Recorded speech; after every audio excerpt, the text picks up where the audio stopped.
I'm about to tell you my story of healing and all the threads that were weaved through that had everything to do with the subconscious mind. And I'm talking about autoimmune, anxiety, thyroid issues, and so much more. My intention in sharing this is that it helps another person. And I do want to remind you, I am not a doctor, and I do recommend you consult your doctor before making any important health decisions. Okay, let's get into it. I hired my first life coach over 24 years ago. Dealing with a lot of generational trauma and family relationship stuff was going on. I was also a new entrepreneur at a young age, and I was in this circle of people who wanted to grow themselves. Life coaches were not super popular back then, but I found myself in this opportunity to hire one. I was smoking cigarettes, eating fast food. I loved drinking soda and potato chips and candy, and sugar was a favorite pastime. A few years prior to this, around age 16, I had been told I had high cholesterol and high blood pressure by a doctor. And I kind of ignored this. I was too focused on getting my driver's license to care at all. I was on the birth control pill quite early to regulate my periods. Through this time, I was getting a lot of headaches that were starting to turn into what I was guessing were called migraines. I had candida. I don't know that I knew that's what it was called, and I definitely had constipation issues. These were things that I had been dealing with for quite some time. I was given a lot of antibiotics around this time. I was always sick.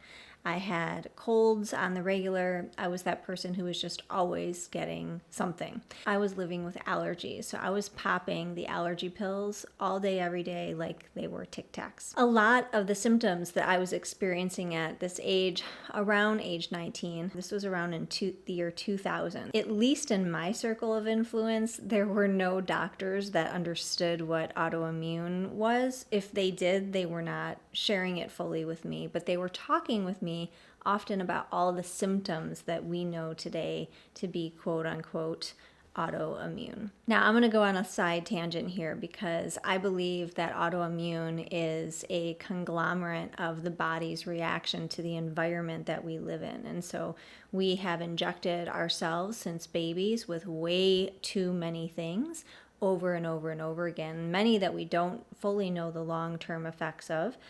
Not to mention when we become adults, we inject ourselves with a lot of other things, like to make ourselves look more beautiful.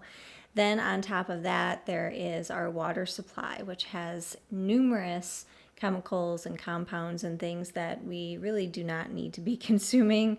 Then there's our food and our soil and all the things that are sprayed upon our food and put into our soil.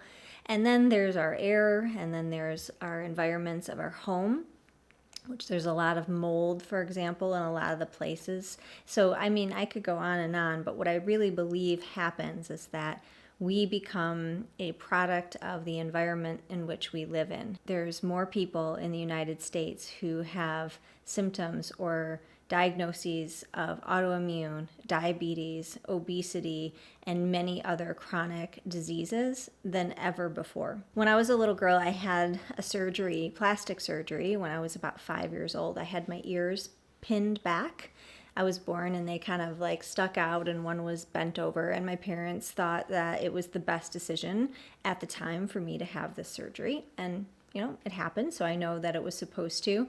I remember waking up from that surgery. The anesthesia didn't stick for me. When I was quite young, 10 years old, I had body pain quite a bit. I was seeing chiropractors. I had TMJ, and I remember going to this doctor, and he was like, basically, you need to stop stressing so much because you're clenching your teeth. It's causing this TMJ. I remember looking at the doctor, rolling my eyes, even at that age, thinking, how are we supposed to stop stressing? And I don't think that this is that abnormal in today's culture. We carry a lot of stress and we hold the stress in our physical body. Now, as time went on into my 20s, I mentioned to you a lot of what I was eating. Well, that continued on. I was also noticing a pattern of hiding. So I didn't want others, probably because of shame, to see all that I was eating. So I would hide things underneath the trash can. I would eat healthier for a while, but then I would notice when I would get stressed out, I would kind of binge on things, and then I would hide that I had done that. During this time, my migraines were getting worse and worse, and I ended up being hospitalized several times on IVs, trying to get them to go away. No medications worked that were prescribed to me, which I'm thankful for in hindsight because I really didn't want to be taking the medications. It was around this time that I found this new doctor, and the doctor did a bunch of tests and blood work, and they said essentially that I had little to no immune system, and they wanted to test me for leukemia. Now, I didn't have leukemia, thankfully. However, what they said was that my white blood cell count was very irregular or abnormal. I can't remember the word they used. And they essentially sent me on my way and told me to figure out what in my environment I must be allergic to. And that was that. But before I left that doctor's office, I asked them a question. I will never forget this one. And I said, do you think it has anything to do with my diet? Because I was reading this one thing, blah, blah, blah. And they looked at me and they said, no, food is just a placebo effect. It has no bearing whatsoever on your health. Fortunately, there are many incredible doctors, especially our holistic and functional medical doctors and practitioners like myself who understand this is definitely not the case and that food has a profound impact, which I'm about to get to. But still to this day, there is a lot of people who do not understand the importance of nutrition and diet when it comes to healing the physical body. When I returned home from that doctor's appointment, this very important. There was a reality that I was aware of, that my body this was a wake-up call for me. You know, I had high cholesterol diagnoses, I had high blood pressure, I was living with all these different kinds of allergies, I was now getting migraines, I was quite early in my 20s. They were telling me I may have leukemia. I could barely function because my head was hurting, my jaw was hurting. So I was starting to wonder, am I a hypochondriac? Am I making this stuff up? Or am I just going to live this way for the rest of my life? And I was at a bit of a rock bottom. I found myself in this job where I was entrepreneurial and I was quite young. It was this work hard, play hard attitude. But it was quite powerful for me to learn a lot of entrepreneurial skills in my early 20s. And I won a trip to Jamaica. And I remember sitting on the beach in Jamaica with my beach cover up on and all these towels over me. And I was insecure about my body. I was feeling depressed and I wasn't feeling that awesome. And I was looking around. Everyone's having a good time playing volleyball on the beach. And I was so afraid to get up and move for fear that I would trigger another migraine or some digestive issues or constipation and I wouldn't be able to go to the bathroom while I was there. And that if I drank the wrong thing, ate the wrong thing, it would basically ruin my entire trip. It was in that moment that I noticed a work colleague who was looking amazing in her bathing suit sitting near me. And I asked her, what are you doing? You look so good and vibrant and healthy. And she mentioned that she'd done this eating plan and cleanse. And she told me about it. And it was on that trip that I decided that I needed to go home and do something similar. At the time, I had this emotional immaturity, especially around cooking and my body and anything connected to food. So I did not like to cook. I have no idea what an artichoke was. I remember going to a Whole Foods and feeling really shameful because I had to ask people for help on how to find an artichoke. When I say that I did an eating plan and a cleanse, it took pretty much everything I had. Definitely changed my life to do it, but I did it. And it was about 14 or so days at the time. It was imperfect, but I did a great job. I cut out sugar and gluten and corn and dairy and inflammatory foods and also processed and packaged foods. One of the things that I noticed almost instantaneously was that I could taste things. I remember eating this orange and I was searching for the little sticker on it because I wanted to see what specialty orange this could be, when it turned out it was just a sun-kissed Florida orange. And the reality of our taste buds is that when we take out the sugar and the processed and packaged foods and the artificial sweeteners and the corn syrups and all the stuff that we've been inundating and numbing our taste buds to, we actually profoundly, thank goodness, can get our taste buds back and we can taste things. This was another pivotal moment for me because I realized I could have an effect on my health. My migraines were not gone, but they were much more less in frequency, and they were more like really bad headaches. And I found that to be an improvement. My stomach had flattened out. I felt like when I got out of bed in the morning, I had energy and vibrancy, and I was kind of excited. The other thing this cleanse did for me is it really exposed my compulsive eating and my addictive habits around food and even around work, and how I felt so disconnected from my body. And I was watching myself numb out with food. I invited sugar back into my diet, and I thought I could handle it, but no, it got worse and worse. I was starting to look a lot more at my relationships and my people pleasing and the codependency that I was seeing in my relationships. Not to mention how much I was working. I was trying to figure out what was affecting my health. And then it happened. I lost my menstrual cycle. I completely lost my period. And at that time, women who lost their periods was because they very simply were working out too much and they were, too skinny or something. This was not the situation for me. Couldn't figure out why it was gone.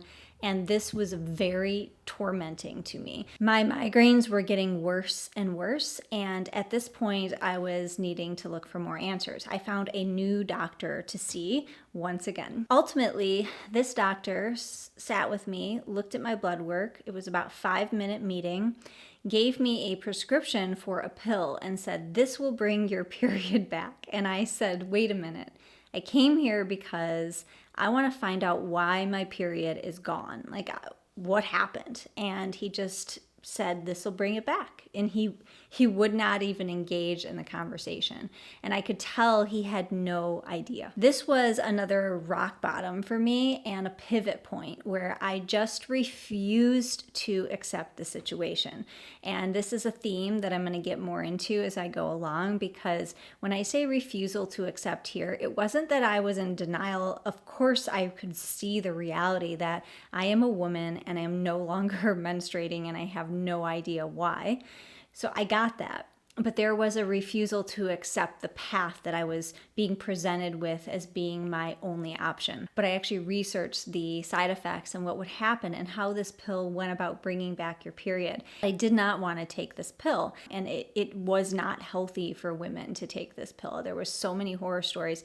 And back then, by the way, we didn't have the internet that we have now. So I was reading chat rooms and anything I could get my hands on. I decided to throw away the prescription and to do something else, but I had no idea what the something else was. Lo and behold, I found myself having a meal with my aunt and my uncle, and I was mentioning to them that I was doing okay, but I was dealing with some health issues and some migraines. And my uncle mentioned in passing that he saw an acupuncturist for his pain. It wasn't that I was opposed to these things, but I was just at the point, I'm sure we've all been there before, where I just stopped kind of believing anything would work. I agreed to check out this acupuncturist for my migraines. I had no idea when I saw this person, though, that it could help my menstrual cycle. And it did. Now, at this point of seeing the acupuncturist for the first time, I had quit smoking. I had been eating fairly healthy, with exception to eating some major sugar binges from time to time, but I was eating a lot healthier. I could feel that the acupuncture was starting to work on my menstrual cycles coming back. My migraines were getting a little bit better. They weren't gone yet, and I was seeing progress. And then I got pregnant. And unfortunately, that ended up in a miscarriage. But at least I could see that, one, my period came back, and two, my body was working. And it was really unfortunate to have the miscarriage pretty early on, a couple months. And this was important for me to mention because I didn't tell you before, but that doctor who gave me the one pill that said this will bring your period back, he also mentioned that I had to accept the reality that I may just never have children. I can't believe that a doctor would say that to a woman in her young 20s after meeting her for 5 minutes. Part of my story is to be shared with you because it is one of millions of stories of people who have felt like they couldn't trust the healthcare system. 6 months after this, I found myself pregnant again, and it stuck. And my son, by the way, is a young teen now. Now, I do want to add, it doesn't mean that I don't have trust for any healthcare providers. Don't take it that way. I am a healthcare provider. I am a practitioner, and there's so many beautiful people, of course, that have helped me along the way, like this acupuncturist, for example, that really was a pivotal moment of my life. However, I started becoming very discerning about the information that I was going to take in and listen to, and very discerning about the choices I was going to make with my health. So after having a baby and then nursing for almost 2 years, I got a big lesson in something called adrenal fatigue, and I was just burned out. I was tired, I was exhausted, and I was eating way too much sugar, which, by the way, is a very common thing when you have adrenal fatigue. You will crave sugar like no one's business, and it will be almost impossible to stop unless you fix your adrenals, which for me, I didn't know even that was a thing at the time. So that was my introduction to that.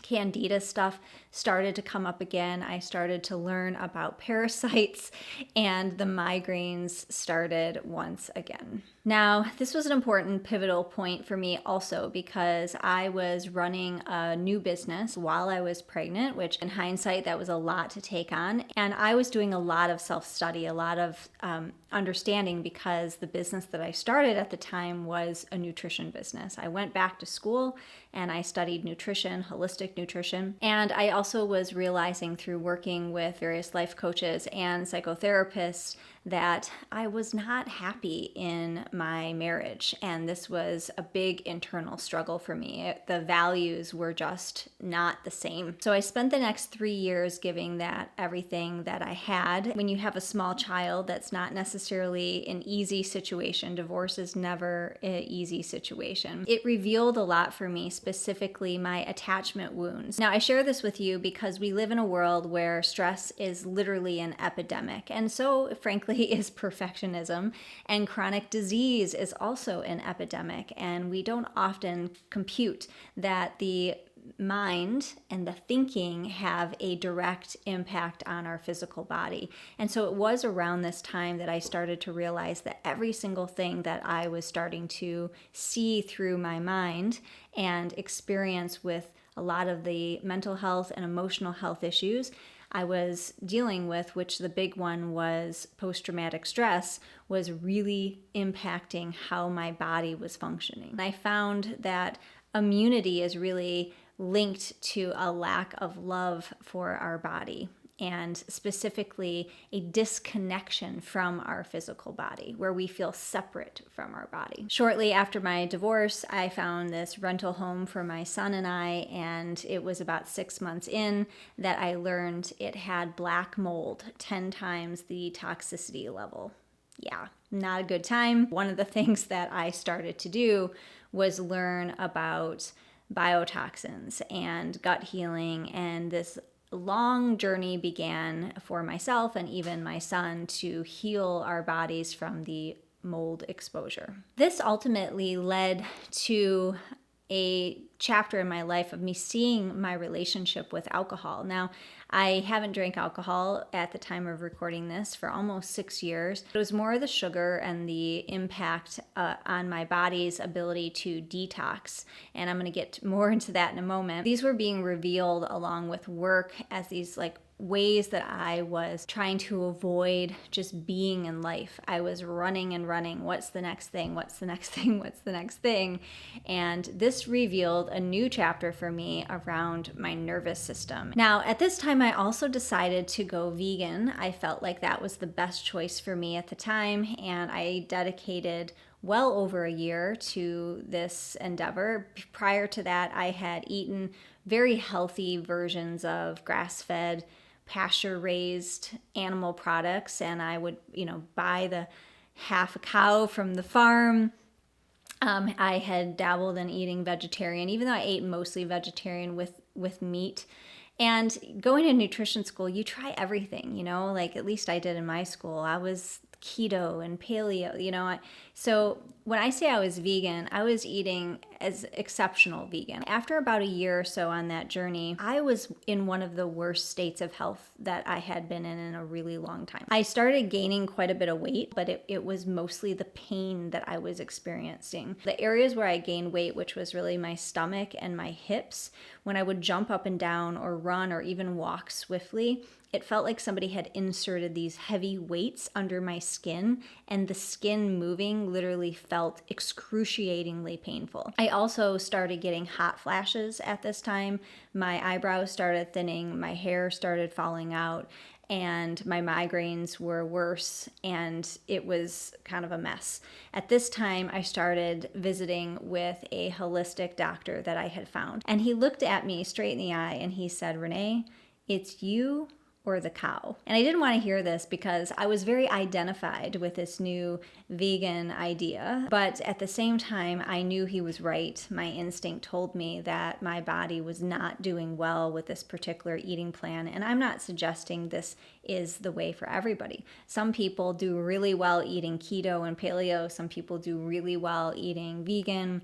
Everybody is completely unique. Of course, you need to find what works best for you. The key is to let go of the crap seed oils and the packaged and processed foods, and to find whole good foods to put into your body, and mostly to listen. I started taking liver pills. I know it was so gross at the time, and kidney pills, and I started incorporating grass-fed and pastured meat and eggs back into my diet, and I got better very quickly. On that same visit was he felt my thyroid, and he told me, "Renee, you have nodules on your thyroid." I went on my way, and I actually healed the thyroid situation and the autoimmune situation. And I say this healed, it's in recovery is probably a better way to put it. But the nodules are gone, thankfully. And iodine was a big piece of that puzzle. But the big one that I learned was how much in the mental space I was beating myself up at that time.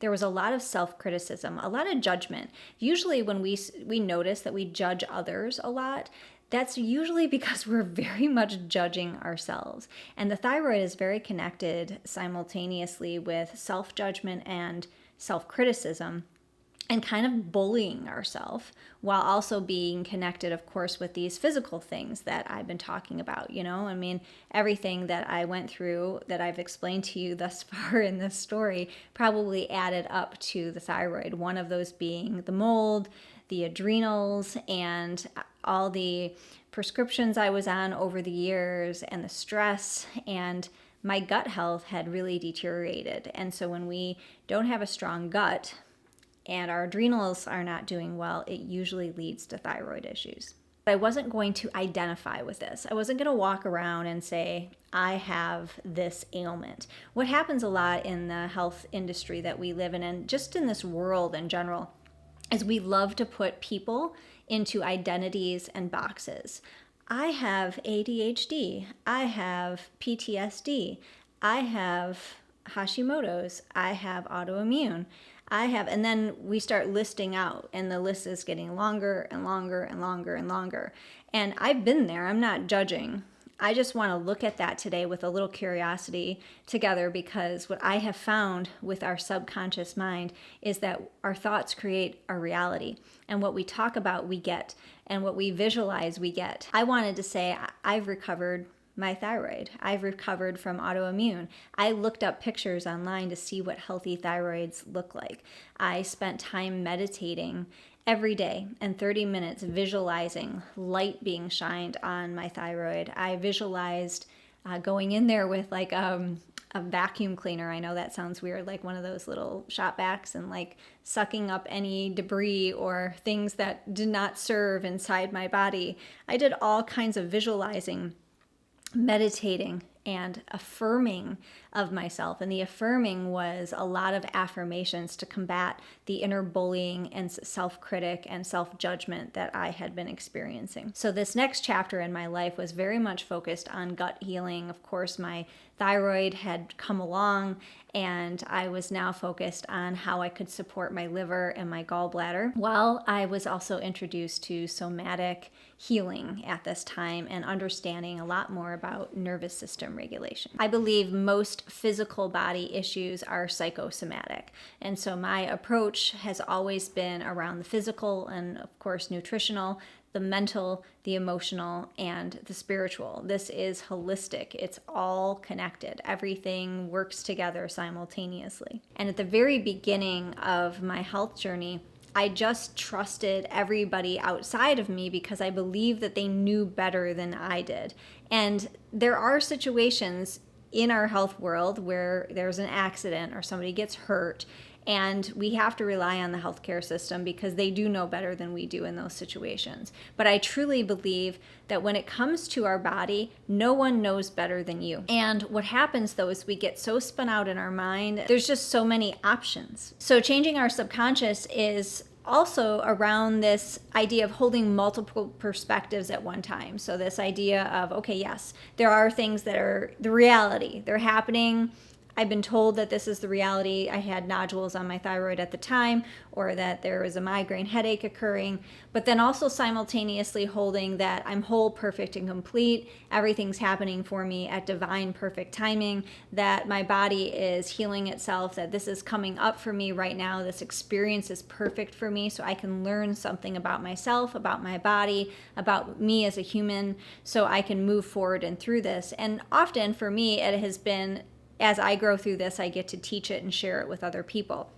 And then we're also holding a third component, and there's probably even more, but this third component is like, what are the new things that I get to experience now that are going to bring my body to a more optimal state of health. I've had the opportunity in my field to experience so much spontaneous healing in myself and even with other people.